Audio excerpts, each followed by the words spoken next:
Masarap na at napakamura pa ng mga tinda ni Nanay Lucille. 45 kilos nga daw na manok ang napapaubos niya sa isang araw. 15 kilos naman na chicken skin. Binabalik-balikan nga daw talaga siya ng mga customer niya dahil nagustuhan nila ang timpla ng manok ni Nanay. Hello Nay, magandang hapon po. Magandang hapon din. Ano pa mga tinda niyo, Nay?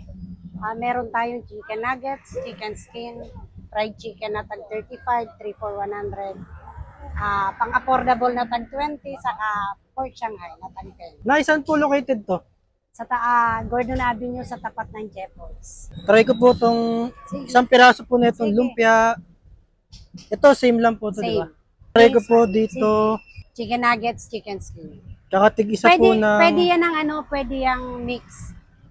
Sige po na, sasamahin mo na yung chicken mix ko na lang po siya, okay lang po. Bali, same lang naman po to yung lasa po niyan, di ba? Yung manok. Isang marination. Isang marinate lang po, no? So, bali, isa pong lumpia, isa pong fried chicken, chicken nuggets, tsaka chicken skin.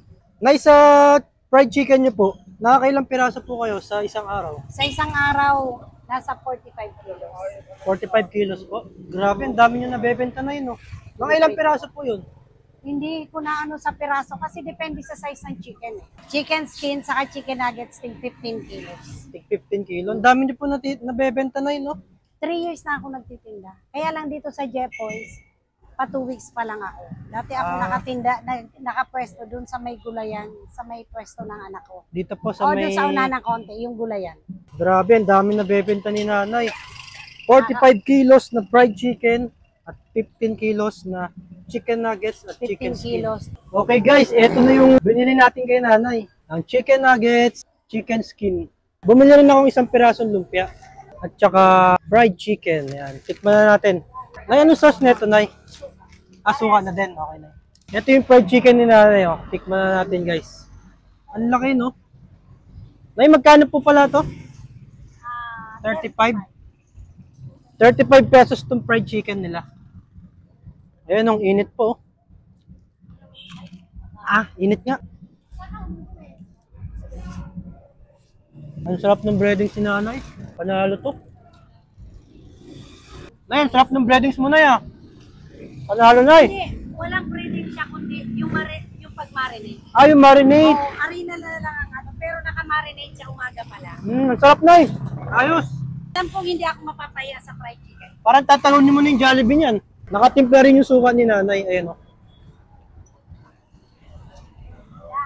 Ang sarap.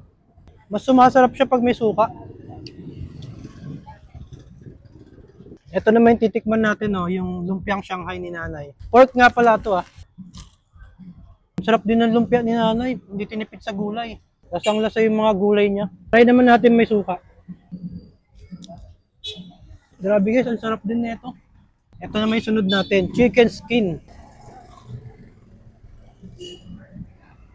Ang sarap, ang lutong. Bagong luto, fresh na fresh. Siyempre kailangan may suka yan.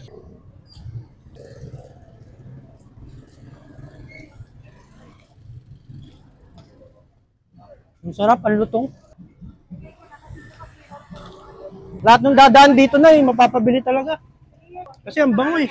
Ito naman tikman natin. Chicken nuggets.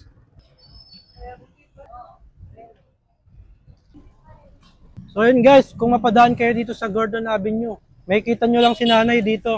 Sa tabi ng Lakal Burger. Ayan, may kita nyo siya dito.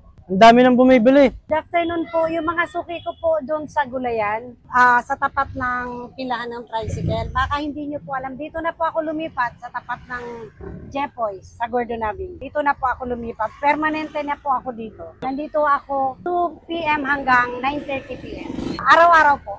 Sa ngayon no, hindi ako nagde-day off para makita ako ng mga customer ko.